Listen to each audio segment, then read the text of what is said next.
Ondernemerschap is heel erg belangrijk.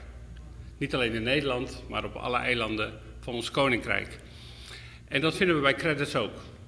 Een van de speciale missie en visie die wij hebben, is om ondernemerschap te bevorderen in de brede zin.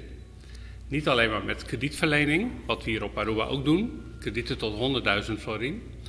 Maar ook met het aanleren van ondernemerschap door volwassenen via de Small Business Academy en door kinderen via het eigen baasprogramma Be Your Own Boss. En het is heel erg belangrijk dat vooral kinderen leren wat ondernemerschap betekent.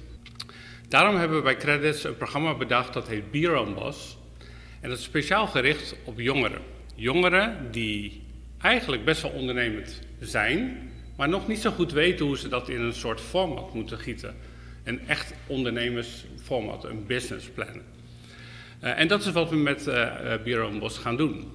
En waar we ook heel erg naar uitzien is of de eerste ondernemers eigenlijk al gaan ontwikkelen, gaan beginnen. Want hoe mooi is het dat wij een pitch-event hebben en dat daar eigenlijk al best wel hele mooie concepten gaan blijken.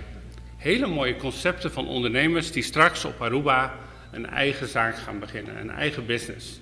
En dat is wat we heel graag willen doen. De nome di Aruba Bank mi quer participar con nostra hobby satisfecho, hobby contento cu ave tardi nostra firma é letter of intent cu Credits Aruba. Passina nos formalizar nos commitment com nossa hasi para sponsor o programa Be Your Own Boss. É programa educacional onde quase 700 estudiantes over de school lo participa. We estamos sumamente contento de anunciar el proyecto aquí junto con Aruba Bank. Com total de verdade maneira a mencionar casi 700 estudiantes. Lo hangen het programma de Be Your Own Boss na 10 MAVO-scholen. Aqui data me lo mencionar qualta e 10 MAVO-scholen. Het programma aqui lo introduce entrepreneurship na e hobby nang ilo siya na maneira hobby prático.